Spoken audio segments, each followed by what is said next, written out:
Hello and welcome to Edufit. तो पिछले video में हमने बोहर्स पोस्टुलेट्स देख लिया था, जो पॉइंट्स थे बोहर्स एटॉमिक थियरी के, वो हमने देखा था। और एंड में जो है हम स्पेक्ट्रल लाइंस को डिस्कस कर रहे थे।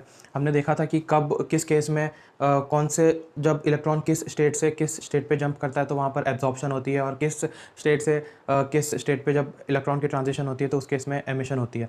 हमने एब्जॉर्प्शन और एमिशन के केसेस तो डिस्कस कर लिए, लेकिन हमें अब ये नहीं डिस्कस किया था उस टाइम पे कि एक पर्टिकुलर एनर्जी शेल है, जैसे कि ये एक पर्टिकुलर एनर्जी शेल है या फिर ये एक पर्टिकुलर एनर्जी शेल है। तो इस केस में जब इलेक्ट्रॉन यहाँ होगा चाहे इलेक्ट्रॉन यहाँ होगा, तो उस केस में उसकी एनर्जी कितनी होगी, ये हमने अभी तक डिस्कस नहीं किया था। तो हम वो डिस्कस करते हैं आज और देखते हैं कि किसी पर्टिकुलर शेल में इलेक्ट्रॉन की एनर्जी कितनी होगी। तो एनर्जी, तो according to Bohr theory, energy जो इलेक्ट्रॉन की होनी चाहिए वो होनी चाहिए E N is equals to minus R H one divided by N square. E N is equals to minus R H one divided by N square. N जो है वो एनर्जी शेल है, एन की वैल्यू 1 2 3 4, जो कि हमने principal energy shell जो हमने पढ़ा था वो है। और आर एच जो है वो राइडबर्ग कांस्टेंट है, राइडबर्ग कांस्टेंट। और इस आर एच की वैल्यू जो है वो उस आर एच के वैल्यू के बराबर नहीं है जो हमने जब एमिशन स्पेक्ट्रा देखा था हाइड्रोजन एटम के लिए। वहाँ पर जो वैल्यू आ रही थी आर एच की वो थी 109677 पर सेंटीमीटर। तो ये वैल्यू यहाँ पर नहीं है। ये आर एच कॉन्स्टेंट जो है वो रिलेट कर रहा है, वो एनर्जी के लिए है, लेकिन वो किसके लिए था, वो 1/वेवलेंथ या फिर वेव नंबर के लिए था। वो आर एच जो था वो वेव नंबर के लिए था। आप यूनिट से भी देख सकते हैं, यहाँ पर सेंटीमीटर है। अगर इसी पर सेंटीमीटर को मैं यहाँ सब्स्टिट्यूट कर दूंगा तो ये फेयर नहीं होगा यहाँ पे। क्यों? क्योंकि ये तो डायमेंशनलेस है। अगर यहाँ पर सेंटीमीटर पुट कर देता हूँ तो ये पूरा का पूरा जो वैल्यू है वो पर सेंटीमीटर में हो जाएगा, लेकिन एनर्जी कभी भी पर सेंटीमीटर में नहीं होती। इसीलिए यहाँ पर जो ये राइडबर्ग कांस्टेंट है वो अलग है, ये एनर्जी के लिए राइडबर्ग कांस्टेंट है। तो और इसकी जो वैल्यू है वो है R H is equals to 2 pi square M E power 4 divided by H square.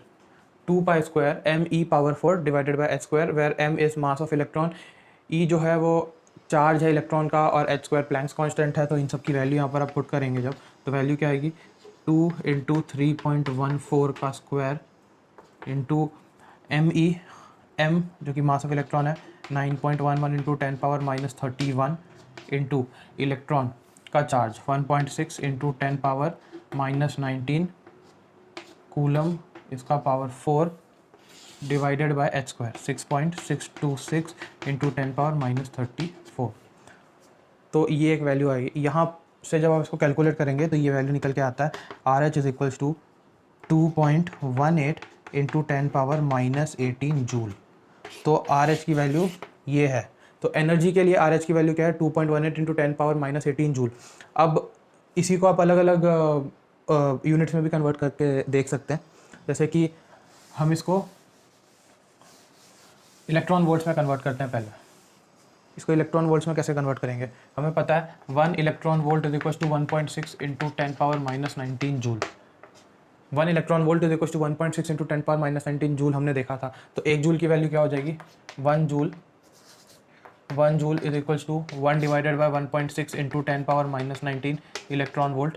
तो 1 जूल की वैल्यू इस जूल की जगह पे हम सब्स्टिट्यूट कर देंगे। आर एच की वैल्यू क्या आ जाएगी, 2.18 into 10 power minus 18 divided by 1.6 into 10 power minus 19 electron volt, और इसको सॉल्व करने पे आएगा 13.6 इलेक्ट्रॉन वोल्ट।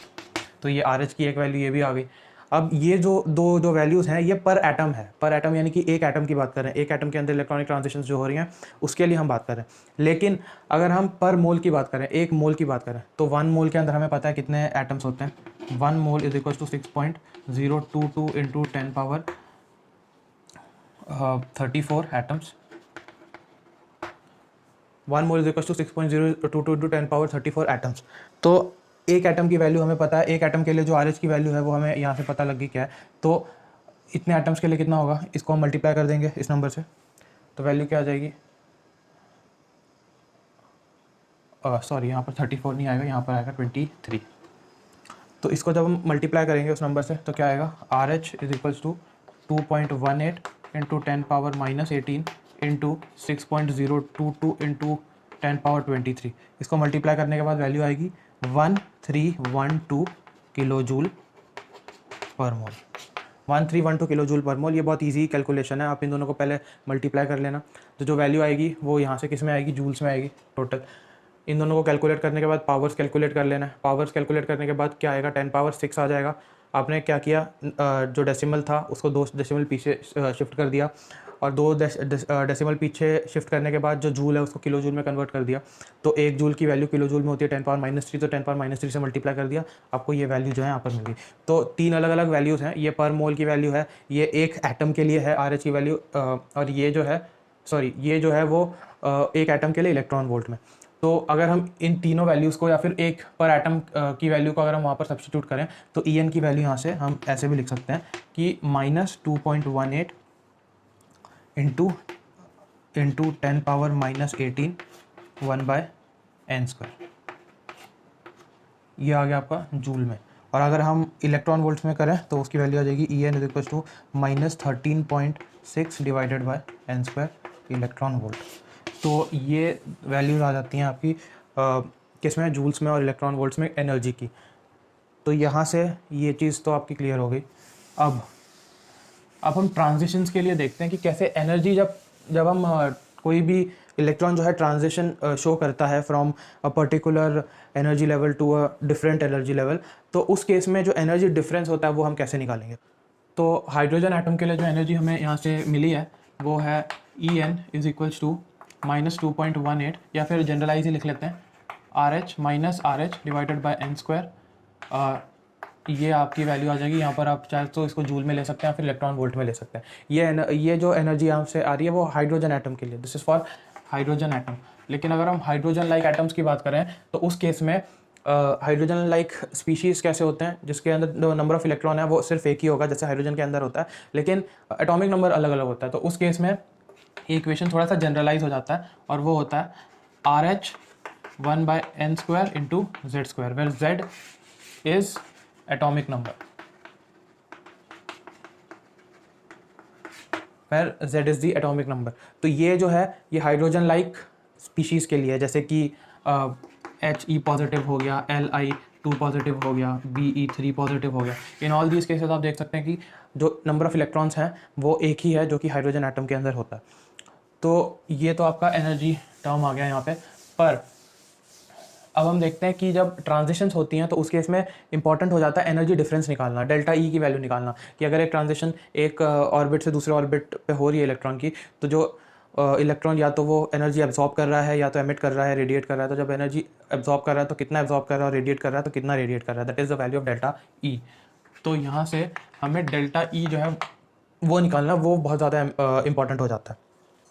तो अगर मैं यहाँ पर एक एटम बनाऊँ, ये आपका न्यूक्लियस है, ये पहला एनर्जी शेल है, ये सेकंड एनर्जी शेल, ये थर्ड और ये फोर्थ, और भी आप इसमें बना सकते हैं। हमने यहाँ पर 4 बना दिया। तो यहाँ पर सबसे इंपॉर्टेंट चीज़ होता है कि इनिशियल और फाइनल स्टेट देखना ज़्यादा ज़रूरी होता है। हमें पता होना चाहिए कि इनिशियल स्टेट कौन सा है और फाइनल स्टेट कौन सा है। तो मान लेते हैं शुरू में एब्जॉर्प्शन का केस ले लेते हैं कि इलेक्ट्रॉन जो है n = 1 पे है और वो n = 3 पे जाना चाहता है। तो n = 1 और यहाँ पर है n = 3। तो ये आपका इनिशियल एनर्जी शेल हो गया और ये फाइनल एनर्जी शेल हो गया। तो यहाँ पर मैं इनिशियल को I से और फाइनल को F से डिनोट कर रहा हूँ। तो सेम हम वही एक्सप्रेशन यहाँ पर अप्लाई करेंगे जो En = -RH इंटू 1/n² वाला है। हम अभी जो है ये अप्लाई करेंगे सिंपली। हम हाइड्रोजन लाइक स्पीशीज़ की अभी बात नहीं करेंगे, वो हम बाद में बात करेंगे। अभी जो है हम सिर्फ हाइड्रोजन एटम की बात करते हैं। तो फॉर इनिशियल स्टेट वो क्या हो जाएगा, EI = -RH 1/ni², और सेकेंड जो फाइनल स्टेट के लिए हो जाएगा -RH 1/nf²। तो ये हो जाएगा। अब डेल्टा ई की वैल्यू क्या होती है, डेल्टा ई की वैल्यू हमेशा होती है कि जो फाइनल स्टेट और इनिशियल स्टेट जो स्टेट है उन दोनों के बीच का डिफरेंस। तो डेल्टा ई = EF - EI। तो EF की वैल्यू क्या है, -RH 1/nf² minus of -RH 1/ni²। ये पॉजिटिव हो गया, ये पॉजिटिव हो गया, आर एच यहाँ से कॉमन बाहर आ जाएगा और वैल्यू क्या हो जाएगी, are H into 1/ni² minus 1/nf का स्क्वायर, और ये वैल्यू आ गई आपकी डेल्टा ई की। This is the value for delta E. अब अगर हम इस एब्जॉर्प्शन का जो केस है इसकी हम बात करें तो एन आई जो है इनिशियल स्टेट है 1 है, तो यहाँ पर हम 1 स्क्वायर पुट कर सकते हैं, और एन एफ जो है यहाँ पर हम क्या पुट कर सकते हैं 3 का स्क्वायर, और इसको जब हम कैलकुलेट करेंगे तो जो वैल्यू निकल के आएगी डेल्टा ई की वो वैल्यू होगी कि कितना एनर्जी जो है इस इलेक्ट्रॉन ने एब्जॉर्ब किया, और ये एब्जॉर्ब करने के बाद सीधे यहाँ पर ट्रांजिशन जो है इसमें शो किया।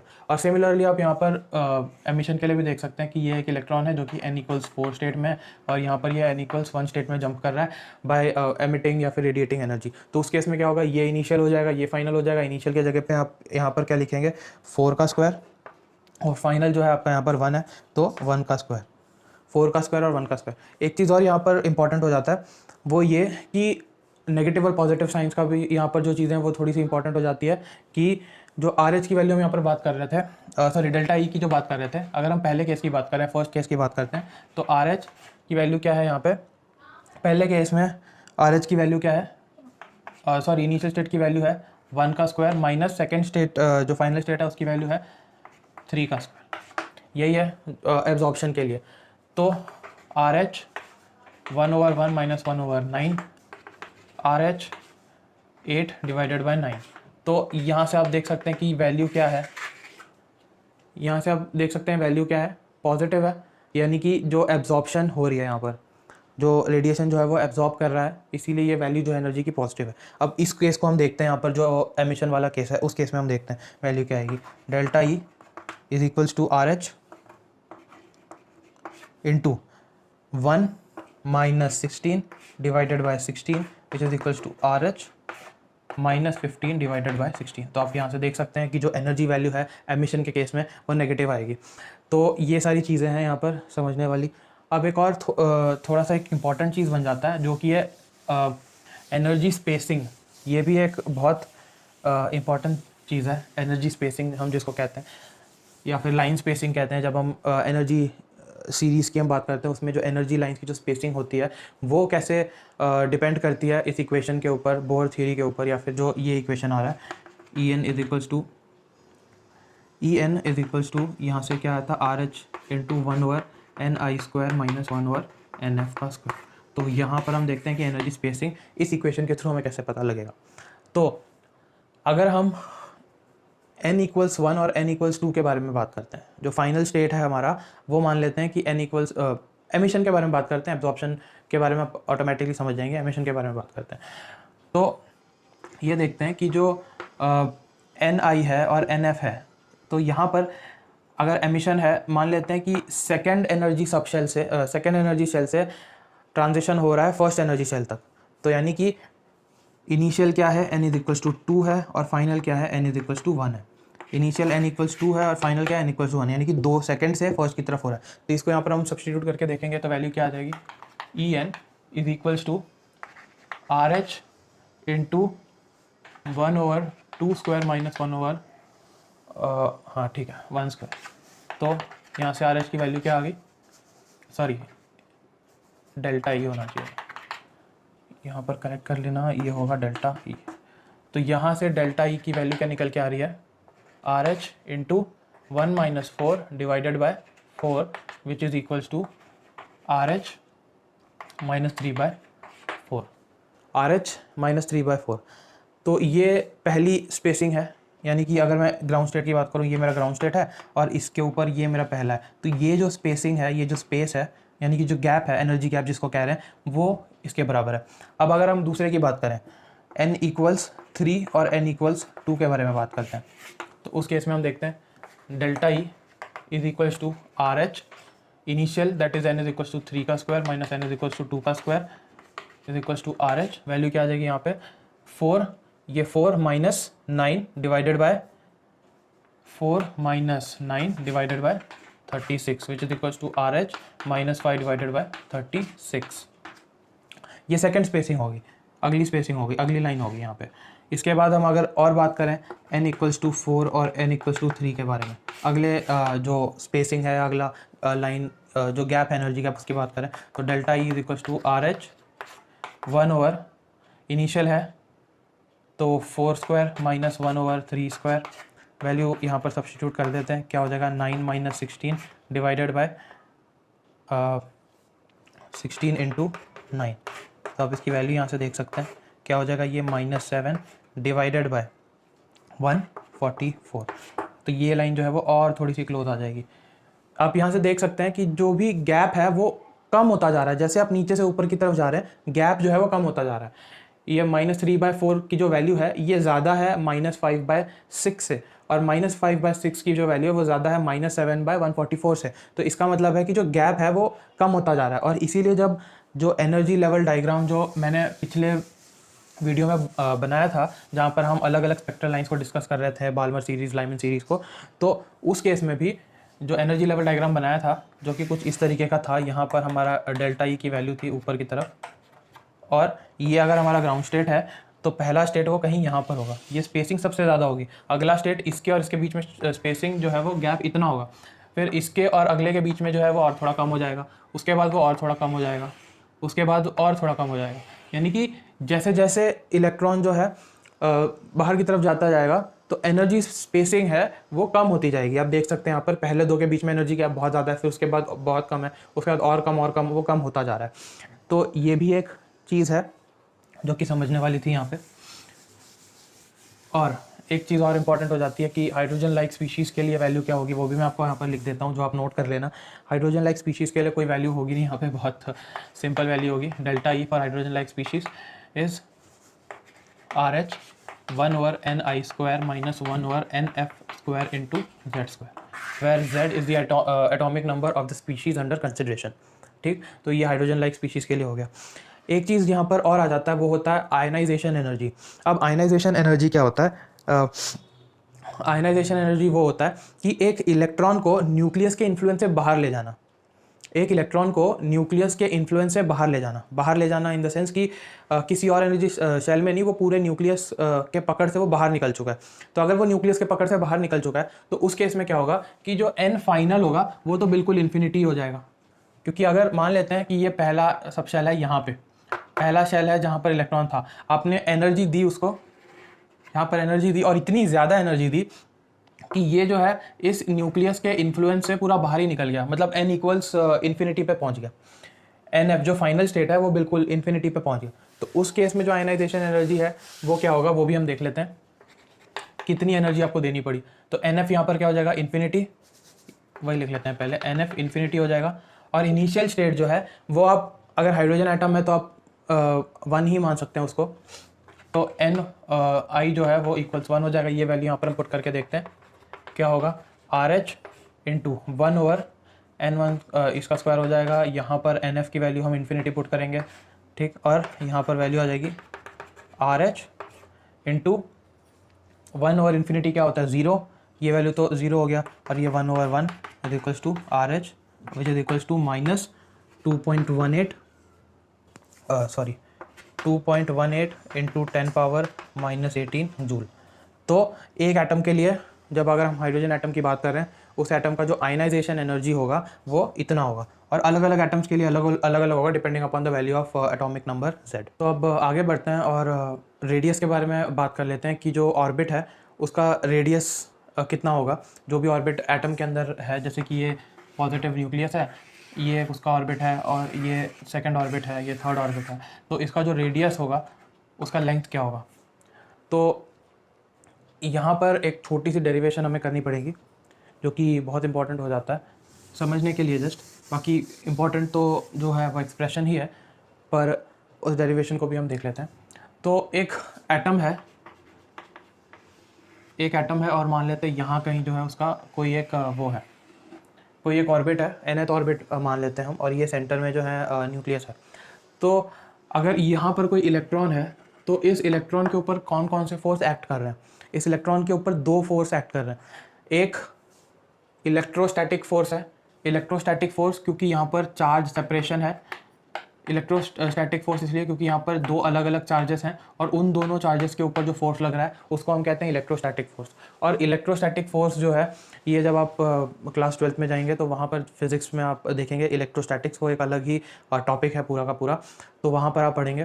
तो यहाँ पर जो है इलेक्ट्रोस्टैटिक फोर्स जो इसके ऊपर लग रहा है वो क्या है, पहले तो है वो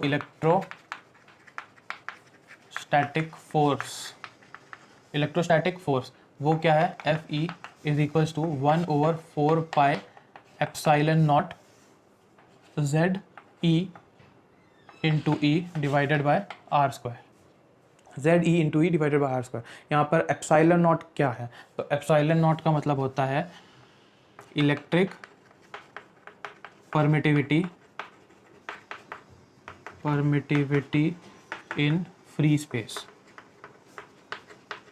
electric permittivity in free space, ये होता है एप्सिलॉन नॉट। ये एक तरीके का कांस्टेंट है। अभी आपको इस पर ज़्यादा ध्यान देने की ज़रूरत नहीं, जब आप क्लास 12th में जाएंगे तो वो और इलेबोरेटेड वे में इस चीज़ को आप पढ़ेंगे। तो पहला फोर्स तो आपका एक ये हो गया, ठीक। सेकेंड फोर्स जो इस इलेक्ट्रॉन के ऊपर लग रहा है that is by the virtue of its motion, वो उसके मोशन की वजह से लग रहा है, जिसको हम कहते हैं सेंट्रीफ्यूगल फोर्स। आपको पता होगा कि आपने अगर एक रस्सी ले लिया और उसके एक छोर पे आपने पत्थर को बांध दिया और उसको जब आप स्विंग करते हैं तो जो उस पत्थर के ऊपर फोर्स लगता है वो बाहर की तरफ लगता है, और वो कैसा फोर्स होता है, फ्यूगल फोर्स हम उसको कहते हैं। तो अब एक चीज़ यहाँ पर समझने वाली ये है कि जो इलेक्ट्रोस्टैटिक फोर्स है, ये इलेक्ट्रोस्टैटिक फोर्स जो है वो अट्रैक्शन का फोर्स है, क्योंकि ये दोनों ही चार्जेस कैसे अनलाइक चार्जेस हैं और ये एक दूसरे को अट्रैक्ट करेंगे। लेकिन क्योंकि ये मूव कर रहा है, तो अगर जब ये मूव कर रहा है तो जो एग्जाम्पल हमने अभी देखा था कि जब आप उस स्ट्रिंग को जब आप स्विंग करते हैं तो जो पत्थर है उसके ऊपर एक फोर्स आउटवर्ड बाहर की तरफ लग रहा होता है, उसको हम कहते हैं सेंट्रीफ्यूगल फोर्स, वो बाहर की तरफ लग रहा होता है। तो दो फोर्स है, एक अंदर की तरफ लग रहा है जो कि इलेक्ट्रोस्टैटिक फोर्स है, एक बाहर की तरफ लग रहा है वो सेंट्रीफ्यूगल फोर्स है। और जो सेंट्रीफ्यूगल फोर्स है और इलेक्ट्रोस्टैटिक फोर्स है, इन दोनों के बीच में एक बैलेंस है, और इसी बैलेंस के वजह से, इसी इक्विलिब्रियम के वजह से इलेक्ट्रॉन जो है एक ऑर्बिट में मूव कर पा रहा है, एक पर्टिकुलर ऑर्बिट में विदाउट रेडिएटिंग एनर्जी वो जो है वो मूव कर पा रहा है। तो सेकंड जो फोर्स है वो क्या है, सेंट्रीफ्यूगल फोर्स, और वो होता है एफ सी, हम लिख देते हैं इसके लिए, वो होता है M V square by R, centrifugal force. तो ये आपका एक दूसरा फोर्स हो गया। अब इन दोनों के बीच में बैलेंस है, इसीलिए तो वो मूव कर पा रहा है, और अगर इन दोनों के बीच में बैलेंस है तो ये दोनों फोर्स कैसे होंगे, एक दूसरे के इक्वल होंगे। तो यहाँ से क्या हो जाएगा, F E is equal to F C, और एफ ई का F 1/4 epsilon nought Z E into E by R square. यहाँ पर एक चीज़ मैं आपको बता दूँ, जो जेड है वो एटॉमिक नंबर है, ई जो है वो इलेक्ट्रॉनिक चार्ज है, आर जो है वो रेडियस है, ठीक। और इसके बाद एफ सी की वैल्यू यहाँ से आ जाती है M V square by R. अब जो चीज़ें यहाँ से कैंसिल हो रही हैं वो काट सकते हैं, ये और ये कैंसिल हो गया यहाँ पर, बाकी तो और कुछ कोई भी चीज़ यहाँ से कैंसिल नहीं हो रही। तो यहाँ से हम वी स्क्वायर की वैल्यू निकाल देते हैं। V square is equals to क्या होगा, 1/4 epsilon nought Z E square direct लिख दिया, और ये वैल्यू हो गई आर एम। तो ये एक जो वी स्क्वायर की वैल्यू आ गई। अब हम सेकंड कंडीशन इसके ऊपर अप्लाई करते हैं, जो कि जो हमारा सेकंड कंडीशन है वो भी हमने बोहर्स पोस्टुलेट में पढ़ा था, आई थिंक थर्ड पोस्टुलेट था वो, जिसके अंदर अकॉर्डिंग टू दैट पोस्टुलेट की those orbits are allowed for which the value of angular momentum is a whole number multiple of NH/2π। तो उस चीज़ को हम अप्लाई करते हैं, और वहाँ से जो एक्सप्रेशन आया था वो क्या था, MVR, जो कि एंगुलर मोमेंटम है, that is equal to NH/2π। ये चीज़ हमें वहाँ से मिली थी। अब हम क्या करेंगे, यहाँ से V को अलग कर लेंगे और वैल्यू क्या आ जाएगी, NH/2πmr। इसको स्क्वायर कर लेंगे, V square is equal to N square H square divided by 4π square M square R square. ये वैल्यू हमें यहाँ से मिल गई। अब हम क्या करेंगे कि यहाँ से V स्क्वायर की वैल्यू हम सब्स्टिट्यूट कर देंगे इसमें, V स्क्वायर की वैल्यू हम यहाँ से इसमें सब्स्टिट्यूट करेंगे। यहाँ पर ये एक्सप्रेशन जो है बहुत इंपॉर्टेंट है, वो भी हम अभी के लिए इसको यहाँ पर रहने देते हैं। इस V स्क्वायर को हम यहाँ सब्स्टिट्यूट कर देंगे, वैल्यू क्या आ जाएगी, 1/4 epsilon nought Z E square divided by R m divided by r into M is equals to n square h square 4 pi square m square r square. तो अब यहाँ से आप देख सकते हैं क्या क्या कैंसिल हो रहा है, एक m और ये m कैंसिल, एक r और ये r कैंसिल, पाई और ये एक पाई कैंसिल, 4 से ये 4 कट गया। अब देख सकते हैं यहाँ पर जो r है उसकी वैल्यू हम निकाल सकते हैं, इस r को हम यहाँ लेकर जाएंगे, बाकी सारी चीज़ों को हम यहाँ लेकर शिफ्ट कर देंगे। तो यहाँ से r की वैल्यू क्या हो जाएगी, r को हमने इस तरफ शिफ्ट कर लिया, ये पूरा का पूरा इस तरफ हम शिफ्ट करेंगे। किस तरीके से, तो n square h square divided by pi into M multiplied by, denominator यहाँ पर न्यूमरेटर में चला जाएगा, क्या हो जाएगा, epsilon nought divided by Z E square, ये हो जाएगा। अब जो कॉन्स्टेंट्स हैं उसको हम एक साथ ले लेते हैं, जिसकी वैल्यू फिक्स्ड है उसको हम एक साथ ले लेते हैं, और जिसकी वैल्यू फिक्स्ड है उसको हम एक साथ ले लेते हैं। जस्ट अ सेकेंड, ठीक है, कोई गड़बड़ नहीं है। तो जिसकी वैल्यू फिक्स्ड है उसको हम एक साथ ले लेते हैं, और जिसकी वैल्यू फिक्स नहीं है उसको हम अलग कर लेते हैं। यहाँ पर आप देख सकते हैं कि ये वैल्यू है, ये वैल्यू है, ये है एप्सिलॉन जो कि कांस्टेंट है, ये भी वैल्यू फिक्स्ड है, ई जो है इसकी वैल्यू फिक्स्ड है, यहाँ पर जेड जो है इसकी वैल्यू फिक्स नहीं है, एटॉमिक नंबर है, और एन की वैल्यू यहाँ पर फिक्स नहीं है। तो आर इज इक्वल्स टू यहाँ पर वैल्यू क्या आ जाएगी, H square epsilon nought divided by pi M E square into N square by Z. ये आर की यहाँ से वैल्यू आ गई। अब जब हम इसके अंदर इन कांस्टेंट्स की वैल्यू जब हम पुट करेंगे, एच की, ई की, एम की, एप्सिलॉन नॉट की, तो यहाँ से आर की वैल्यू क्या आती है 52.9, और ये एन स्क्वायर बाय जेड, और ये पूरी वैल्यू जो है वो पिकोमीटर में है, पिकोमीटर यानी कि 10 पावर -12 मीटर। तो यहाँ से आर की वैल्यू आपको निकल के मिल गई, जो भी वैल्यू है इसको हम रेडियस कहते हैं। और 52.9 पिकोमीटर जो है, क्योंकि देखिए ये जो है ये भी एक नंबर है और z है ये भी नंबर है, तो दोनों नंबर है तो ये ऑब्वियसली डायमेंशनलेस है, तो बच्चा जो r का जो डायमेंशन क्या होगा, पिकोमीटर ही होगा, जो कि इसके बराबर है। अब 52.9 पिकोमीटर आया है, इसको हम कुछ ऐसे भी लिख सकते हैं, r is equals to a nought n square by z, ये भी हम लिखते हैं, where a nought is equals to 52.9 picometre, और a नॉट को ही हम कहते हैं Bohr radius. Bohr radius, Bohr radius तब होगा जब आप देखें यहाँ पर n की वैल्यू भी मैं सब्स्टिट्यूट करता हूँ 1 के बराबर, और z की वैल्यू भी मैं 1 के बराबर सब्स्टिट्यूट करता हूँ, यानी कि यहाँ पर मैं हाइड्रोजन एटम को ही ले लेता हूँ, कि हाइड्रोजन एटम ले लेता हूँ, क्योंकि z की वैल्यू मैंने 1 सब्स्टिट्यूट कर दी तो वो हाइड्रोजन एटम हो गया। सेकंड, अगर n की वैल्यू मैंने 1 सब्स्टिट्यूट कर दी, इसका मतलब हाइड्रोजन एटम का जो पहला ऑर्बिट होगा, हाइड्रोजन एटम के अंदर जो सबसे पहला ऑर्बिट होगा, उसका जो रेडियस होगा वो क्या होगा 52.9 पिकोमीटर। तो यहाँ पर अगर मैंने 1 सब्स्टिट्यूट कर दिया तो आर की वैल्यू 52.9 पिकोमीटर हो जाएगा, और उसी को हम बोहर रेडियस भी कहते हैं। तो ये चीज़ जो है आप नोट कर लेना, हो सके तो वीडियो पॉज करके नोट कर लेना। तो ये चीज़ तो आपको यहाँ से पता लग गया क्या है। अब हम वेलोसिटी पे देखते हैं, चलते हैं कि वेलोसिटी क्या है। तो क्या वैल्यू आई थी, r is equals to R N लिख देते हैं, क्योंकि n की वैल्यू डिफर कर रही है वहाँ पर, तो R N is equals to a nought N square by Z, या फिर R N is equals to 52.9 N square by Z. ये r की वैल्यू यहाँ पर आई थी। अब इसी r को हम इस r में सब्स्टिट्यूट कर देंगे, यहाँ पर उस r को उठा के यहाँ पर हम सब्स्टिट्यूट कर देंगे, हमें वैल्यू किसकी मिल जाएगी, v की। तो v is equals to n h divided by 2 pi m r, तो r की जगह पे ये सब्स्टिट्यूट कर दिया हमने, into 52.9 into N square divided by z, z ऊपर चल गया, तो n h divided by 2 pi m into 52.9, और एक चीज़ और है यहाँ पर इंटू एन स्क्वायर, और ये हो जाएगा जेड स्क्वायर जेड, और एन से एक एन यहाँ से कैंसिल हो गया, और जो भी चीज़ जैसे हमने पहले किया था जो कॉन्स्टेंट्स हैं उसको अलग कर लेंगे यहाँ पे। तो v की वैल्यू क्या हो जाएगी, h divided by 2 pi m into 52.9 into z by n. तो ये वैल्यू आ जाएगी आपकी किसकी, v की। जो वेलोसिटी होगी एक पर्टिकुलर ऑर्बिट के अंदर वो कितनी होगी, ये h की तरह दिख रहा है, इसको n कर लेते हैं, ठीक। तो ये होगा। अब इन कांस्टेंट्स की वैल्यू आप यहाँ पर सब्स्टिट्यूट कर सकते हैं। h की value 6.626 into 10 power -34 joule second, 3.14 इसकी वैल्यू हो जाएगी, इसकी 9.11 इंटू 10 पावर -31 kg, और ये तो 52.9 है ही। इसको अगर आप सब्स्टिट्यूट करेंगे तो यहाँ से v की वैल्यू निकल के आती है 2.19 into 10 power 6 into z by n metre पर सेकेंड। तो वेलोसिटी की वैल्यू जो है किसी पर्टिकुलर ऑर्बिट के अंदर जो कि n रिप्रेजेंट कर रहा है, किसी पर्टिकुलर एटम के लिए जो कि z रिप्रेजेंट कर रहा है, उसकी वैल्यू जो वेलोसिटी की है वो ये होगी।